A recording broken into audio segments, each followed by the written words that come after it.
Kameel 500, which would set us up for the penultimate round of the Inland Off-Road Championship. A 10-kilometer prologue was set up to decide the starting order, making things all go from the get-go. No one could start the day on a slow pace, otherwise they'd be at the back of the pack. First off was regular national competitor Chris Visser alongside Albertus Fenter in their Class FIA Toyota Hilux, putting in a once-off showing on the Inland Off-Road Championship Tour. Chris is no stranger to the routes in this area and took to opening of the route pretty much in his stride. He was definitely going to be a huge threat on the day and on the weekend. When it comes to hard charging though, Ernst Roberts and Henry Kerner, they are up to the task. The tight and twisty route though proved a bit tricky, and a small driver error had them meet up with a tree in high-speed succession. That came to a grinding halt. They lost a ton of speed and a ton of time. 10-kilometer prologue means you cannot make any mistakes. There was a lot of damage on the side of the car as well, meaning the mechanics and the magic spanners would have their hands full come the end of the early running. Local businessman Malcolm Koch, alongside his son France, were there once again to see what they could do and bring their local knowledge to the fore in their V8-powered Ford Ranger. Speeding up and flying, it was going to be a fight to see if they can best the Toyotas and the Nissans that they were going up against in the championship. Yanni Visser and Donny Moreira have had an up and down season to date, and they were hoping to put all their problems behind them over the next 2 days and 500 kilometers of racing.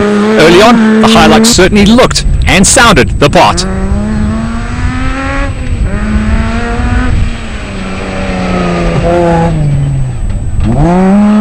On board now with the Mostards, still with an outside chance of retaining the number one plate in the ultra-competitive Class Gs.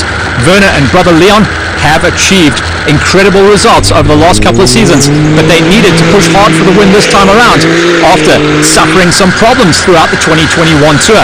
This was going to be a decider for them to see if they could pull back all their problems. In the Class A's for the Specials, Curvis Veree and Philip Leroux in the big V8-powered BAT Spec 4 were not in championship contention, so no pressure on them at this stage, and they were simply looking for a good showing in preparation to go forward into the 2021 season. An early shakedown, if you want to call it that. For Stompie Meinhardt and Adrian Roots, they were the leaders in the Class D Championship for drivers and navies, but still needed to stay ahead of their main rivals over the next 2 days to end the season at the very top of the log. So there was no chance for them to take it easy, and probably not something they ever had in their strategy anyway. Henry de Klerk and André de Villiers in the Volkswagen Amarok plan to use the Kameel 500 to sort their car out in readiness for the 2021 season. And it was good to see the Amarok back in action in South Africa after a very successful Dakar showing a few years back, where Henny and this actual vehicle walked away with the rookie championship at Dakar. For Glenn Turon and Craig Galvin, they had one hand on the Class G Championship trophy at this stage. Their season strategy was to be fast but consistent, to try and stay out of trouble and finish each of the races as high as possible.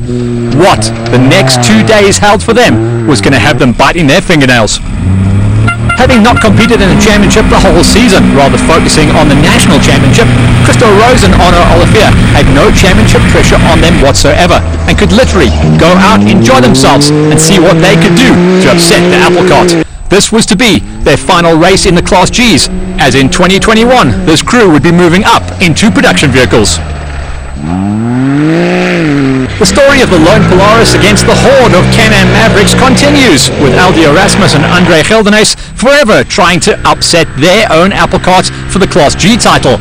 They've showed glimpses of speed, and they can match the opposition when the terrain suits them, but reliability proved their downfall at times. Another one of the big V8-powered BAT Spec 4s in Class A is that of father and son pairing Martin van Jaarsveld Jr. and Sr. For 2020, they've been finding their feet, setup and reliability on the car. I would watch this car though. In 2021, they're going to be strong. Another crew to keep an eye on after switching from side-by-sides, Naldo Peters and Rowan van Deventer had good success in their Class A Zarco to date.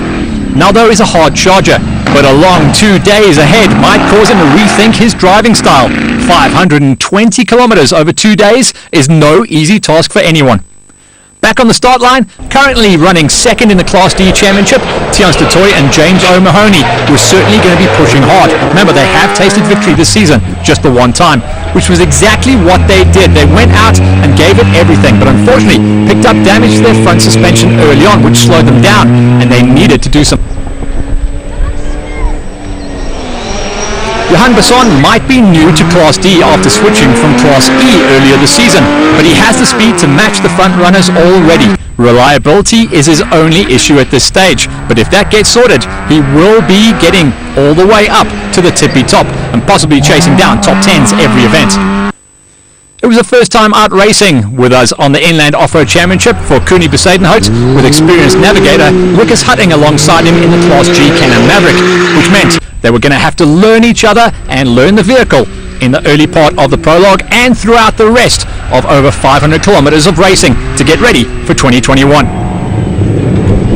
Also out running the try before you buy scenario was Shay Parsons, with an incredible mechanic, Wade Harris, in the navigation seat for the first time. This was Terence Marsh's own vehicle. He had campaigned throughout 2020 in the National Championship, so there was no pressure on Shay. He was definitely going to have fun out there. Having missed out on a few rounds of the championship meant that Dion Boyens was stand-in navigator for David van Josveld alongside him. And could they go out there and have some fun? Yes, they could, piloting one of the older BAT Spec 1s. The Penta Motor Group entry of Philip Rutter and Roelof Janse van Vuren is still in their first season of racing and are therefore still classed as rookies. Whilst they are still learning, the pace is up and getting faster every single time they go out. They definitely want to be running at the sharp end of the field, and a good prologue would set them up for a good Kameel. Hein Kruger was reunited with his regular navigator. It was great to see them gelling once again as if they had never left each other's side. They'd be looking forward now, no doubt, to 2 spectacular days of racing in the D4.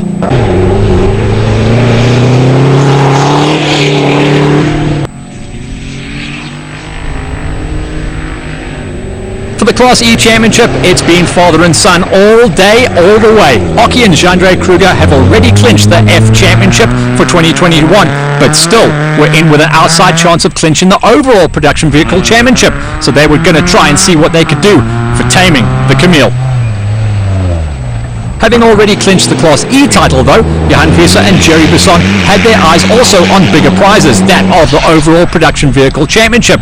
They went into the Kameel 500 at the top of the standings, and the next 2 days and just over 500 kilometers of racing would decide whether it was going to be a big number 1 plate or lower numbers on the side of the car. Wayne Smith has had some fun on the season, now joined by incredibly fast motorcycle racer Hendrik Rutt. They were up against the diesels, so is the question, was the soft sandy terrain going to favour the diesels, or would Wayne and Hendrik get the job done in their regular petrol beast?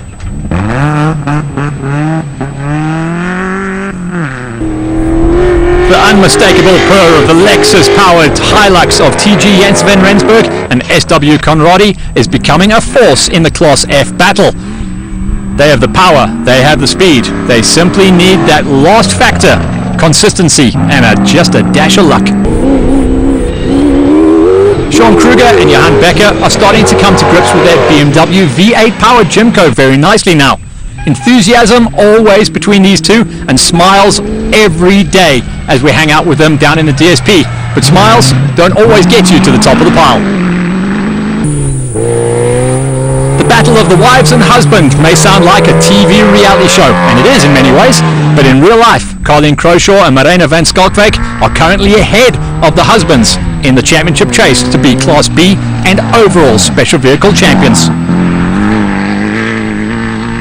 The husbands on that side of the coin then, this case, Sifri van Skalkwijk and Arthur Croshaw, certainly won't give up the fight easily though, and they had 2 days ahead of them to try and turn their fortunes, season and championship around to try and finish on top. For Jan and Julian Russ, yet another father and son combo. We see so many of these out at the Inland Off-Road Championships. We're looking for a decent finish to their season in preparation to go full championship racing with us in 2021. Who knows? For the Class F Championship, 2 days still remained. Focusing in now as we check out another father and son pairing coming out of the Production Vehicle Class E's. This time, Koos and Koersie Geldenhuys. Another good run for them, but they had a lot of traffic to deal with. 10 kilometers meant there was a bit of tripping and hustling going on out there, and rubbing sometimes can be racing. Cecil Fincham and JP Strauss were the guys chasing through in their Class F bucky, and the Kameel 500 showed that they were definitely going to be challengers and racers, giving it some stick in the F99. So at the end of 10 kilometers of nail-biting driving, check out the times as well. It was Chris Visser and Albertus Venter top of the charts ahead of multiple winners on the 2020 Tour, Ernst Robertson, Henry Kerner. But the times were killer tight, only 9 seconds separating 1 and 2. It was going to be a nail-biter for the rest of the day.